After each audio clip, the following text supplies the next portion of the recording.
Hi, and welcome to Thursday Thoughts with Jodie Sacco. The theme this week is all about the importance of a vision, not only for your life, but for your business. So your business vision is something that needs to be unachievable in your exact lifetime, meaning it's something so big and so enormous that the time frame it's going to take to achieve exceeds the length of your lifetime. So for example, our vision is a coach in every business. Now that's a pretty hairy, audacious goal right there, but it's my why.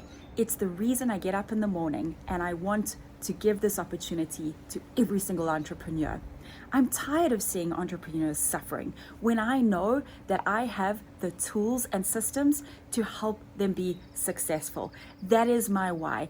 Every single business owner deserves a coach and deserves success in their business.